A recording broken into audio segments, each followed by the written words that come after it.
China acusa a Washington de intentar crear una OTAN en Asia. Pero ¿están justificados los temores del gobierno chino? La OTAN ha elevado el tono de la confrontación con Pekín, por un lado por el apoyo del gigante asiático a Rusia, pero también por la creciente influencia china en el área del Asia-Pacífico. Estados Unidos lidera los esfuerzos para tejer pactos regionales con los que frenar el ascenso de China. ¿Qué estrategia persigue Estados Unidos en la región y cómo reaccionará Pekín a los intentos de la OTAN de limitar su liderazgo regional? Se lo explicamos aquí en DW Analiza.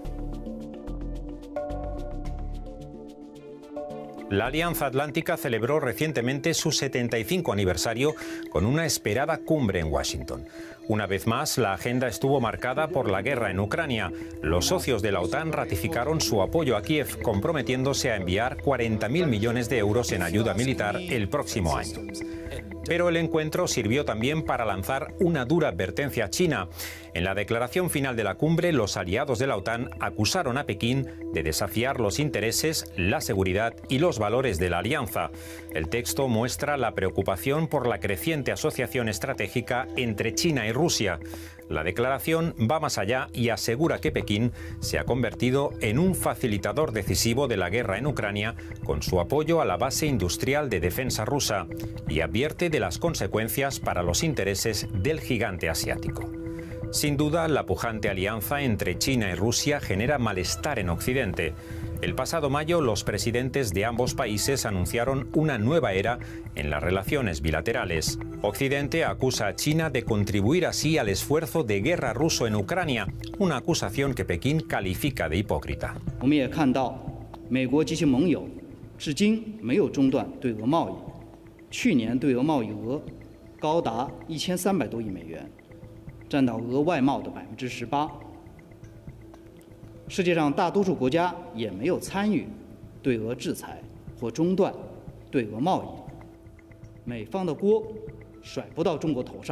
Pero ¿hasta qué punto son ciertas las acusaciones de Pekín? ¿Sigue Occidente comerciando con Rusia pese a las sanciones impuestas por la guerra en Ucrania? Las principales exportaciones de Rusia son el petróleo, el gas, el carbón, el oro, los cuales tienen como destino en la actualidad principalmente a China, India, Alemania, Turquía e Italia. Esto evidenciaría que una gran parte del comercio exterior de la Federación Rusa aún tiene como contraparte a países occidentales, intercambio que se realiza de manera directa o también indirectamente a través de intermediarios como por ejemplo la India. Lo cierto es que China está en el punto de mira de la OTAN desde mucho antes de la guerra en Ucrania. Ya en 2019, la cumbre que la alianza celebró en Londres cerró con un documento final en el que se hablaba de los retos derivados de la creciente influencia china.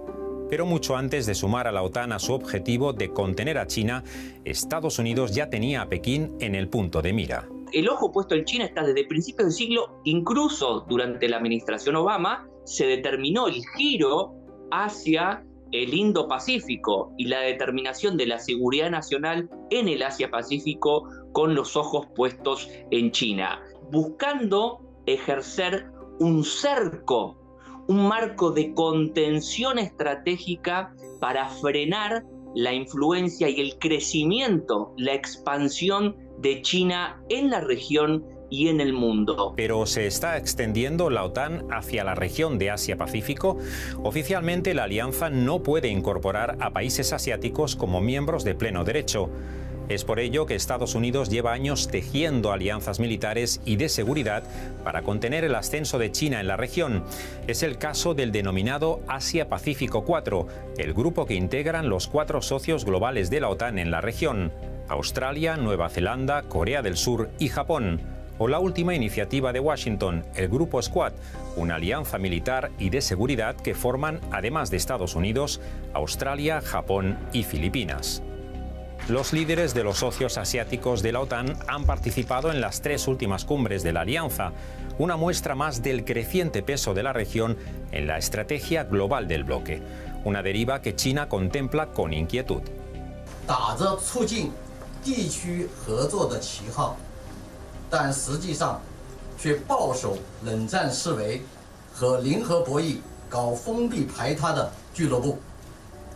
真正目的是把一个个小圈子融合成亚太版的北约这个大圈子。 Sin duda, Estados Unidos está inmerso en una pugna con China por la hegemonía global, una pugna a la que trata de sumar a sus socios europeos.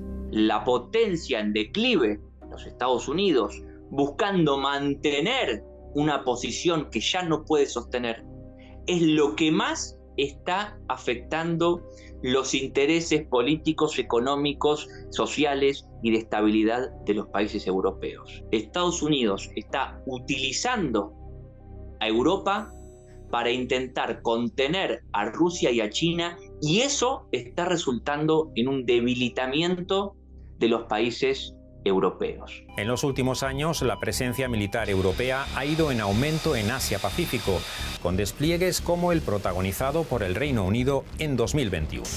Londres envió a Asia a su nuevo portaaviones, el Queen Elizabeth, meses después de redefinir su doctrina de política exterior, calificando a China de competidor sistémico. Pero el estallido de la guerra en Ucrania ha modificado radicalmente el panorama, con los socios europeos de la OTAN concentrados en apoyar militar y económicamente a Kiev. ¿Hasta qué punto es conveniente un mayor despliegue naval en el área que ahora se ha dado en llamar el Indo-Pacífico en el contexto de una guerra en el propio territorio europeo? Por ese motivo, entonces, mi percepción es que difícilmente vaya a mantenerse y desde ya mucho menos incrementarse ese despliegue que hemos estado observando en estos 3 últimos años. Puede que Estados Unidos no obtenga el apoyo militar deseado de sus aliados europeos. A cambio, Washington podría forzar otras vías para que Europa aumente su presión hacia Pekín. I would hope and expect that anyone going to Beijing makes clear what I said a moment ago, that continuing to fuel Russia's defense industrial base, continuing to allow the greatest threat to European security since the end of the Cold War to go forward, is something that is unacceptable to Europe. And that means unacceptable is a word. Actions follow that, including, as necessary, sanctions, including, as necessary, not allowing relations that Beijing might seek to improve to actually improve.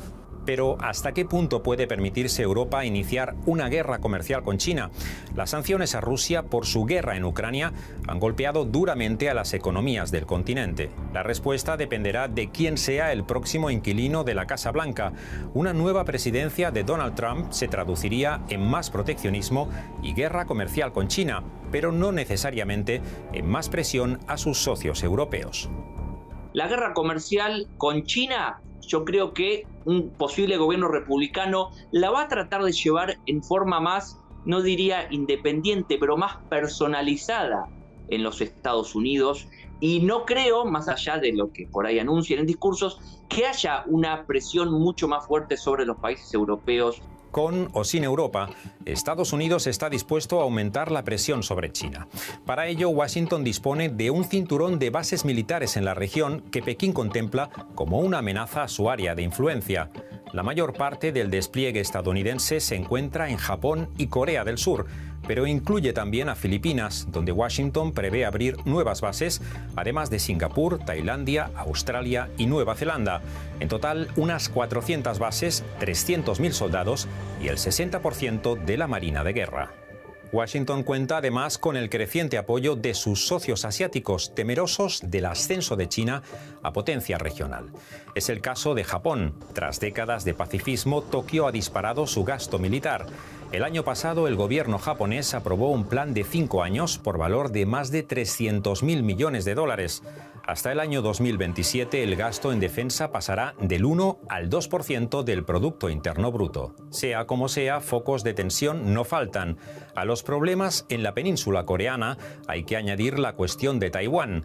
La pugna por la soberanía de la isla ha protagonizado en los últimos años los principales roces diplomáticos entre Washington y Pekín. Por si fuera poco, las disputas territoriales en el mar de la China Meridional han tensado las relaciones del gigante asiático con la vecina Filipinas. ¿Derivarán todas esas tensiones en una confrontación militar a nivel regional? Si bien es cierto que la seguidilla de incidentes se ha desarrollado durante meses entre China y cada uno de esos actores, están también los lazos históricos, sociales, culturales y económicos que unen a China tanto con Taiwán como con Filipinas, los cuales, a mi entender, pueden actuar como diques de contención a toda posibilidad de conflicto armado. Con conflicto armado o sin él, la creciente presión de Occidente sobre China está impulsando a Pekín a estrechar lazos con nuevos socios, y no solo en el plano comercial, también en el militar. Recientemente, tropas chinas participaron en unas maniobras conjuntas con el ejército bielorruso en las inmediaciones de la frontera oriental de la OTAN. Precisamente, Bielorrusia acaba de ingresar en la Organización de Cooperación de Shanghái, un foro liderado por China y Rusia que ambos países aspiran a convertir en un bloque de seguridad regional que sirva de contrapeso a la OTAN. Entre sus miembros figuran también países como India, Pakistán e Irán. Es una paradoja, por no decir un grueso error estratégico, que Occidente, al alienar a China, contribuye con el fortalecimiento de la asociación entre Beijing y Moscú, a la cual se han integrado Norcorea e Irán. Incluso se corre el riesgo de que el llamado Sur Global, que abarca un considerable número de países de América Latina, África y Asia, fortalezcan sus relaciones con China. El mundo se encamina hacia una segunda guerra fría. La lucha por la supremacía global entre Estados Unidos y China está provocando una nueva división en bloques. A las alianzas comerciales hay que sumar los pactos militares con los que Washington y Pekín tratan de garantizar el dominio en sus áreas de influencia. Un precario juego de equilibrios que podría derivar en una confrontación de imprevisibles consecuencias.